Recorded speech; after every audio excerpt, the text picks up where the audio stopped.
அதாவது நிலைமையின் தீவிரத்தன்மை அறியாமல் திமுக விளையாடி கொண்டிருக்கிறது. இன்னொரு போட்டி நடிகரை வச்சு அதே நாளில் ஒரே ஒரு நாள் கேப்பில் படத்தை ரிலீஸ் பண்ணுறது, ஆடியோ லான்ச் அதே டைமில் வெளியிடுறது, இதெல்லாம் உங்களுக்கு எந்த அளவுக்கு ஆளும் தரப்பு அச்சம் கொண்டிருக்கிறது விஜயை பார்த்து என்பதற்கு சரியான உதாரணம். உடனே மலேசியாவில் அவ்வளோ பெரிய கிரௌடு அங்கே ஓட்டு போட்டுருவாங்களான்னு. மலேசியாவுக்கெல்லாம் ஓட்டு போட போகிறது கிடையாது. ஆனால் ஓட்டு போடுற வாய்ப்புள்ள பல பேரும் அங்கே போயிருக்காங்க அந்த கிரௌடு. விஜய்க்கு இருக்கக்கூடிய செல்வாக்கு உங்களை பாடாப்படுத்துது. இந்த மாதிரியான பிஹேவியர் எப்பவுமே விஜய்க்கு சாதகமாக தான் போய், அதாவது யார் புதுசாக வராங்களோ அவங்களுக்கு சாதகமாக தான் போய் முடியும்.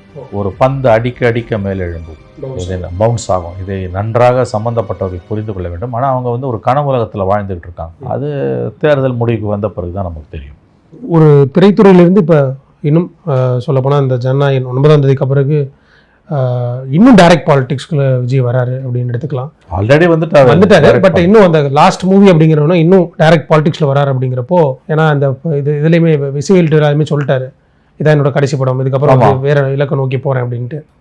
இன்னுமே அது ஆட் ஆன் தானே விஜய்? ஆமாம், டெஃபினெட்லி. நீங்கள் அவரை நெருக்கடி கொடுக்க அவர் வளருவார். அதான் நான் சொன்னேன், எம்ஜிஆருக்கு கொடுத்தீங்க அவர் வளர்ந்தார், விஜயகாந்துக்கு கொடுத்தீங்க அவர் வளர்ந்தார், திரைத்துறையிலையும் கொடுத்தீங்க, திரைத்துறை வெளியிலையும் கொடுத்தீங்க. ஜெயலலிதாவுக்கு திரைத்துறையில் கொடுக்கல, ஏன்னா அரசியலுக்கு வரும்போது அவர் திரைத்துறையை விட்டு விலகி விட்டார், திரைத்துறையிலேருந்து வெளியேறி விட்டார். ஆனால் ஜெயலலிதாவை அரசியல் ரீதியாக பாடாப்படுத்துனீங்க, அதுக்கான பலனை 30 வருஷம் அனுபவிச்சிங்க.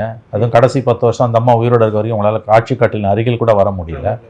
நீதிமன்றத்தால் ஊழல் வழக்கில் தண்டிக்கப்பட்ட பொழுதும் திரும்ப அவர் வெற்றி பெற்று திமுகவை வீட்டுக்கு அனுப்பி கொண்டே தான் இருந்தார். ஜெயலலிதா மரணத்துக்கு பிறகுதான் திமுகவால் ஆட்சி கட்டிலின் அருகிலேயே வர முடிந்தது. அப்போ இவை எல்லாவற்றிலிருந்தும் திமுக பாடம் பெற்றுக்கொள்ள மறுக்கிறது. அன்னைக்கு எம்ஜிஆருக்கு செஞ்சதை, பிறகு ஒரு காலத்தில் விஜயகாந்த் செஞ்சதை, ஓரளவுக்கு ஜெயலலிதாவுக்கு செஞ்சதை இன்னைக்கு விஜய்க்கு திமுக செய்து கொண்டிருக்கிறது. இதெல்லாம் திமுக எதிராக தான் பூமரங் ஆகும்.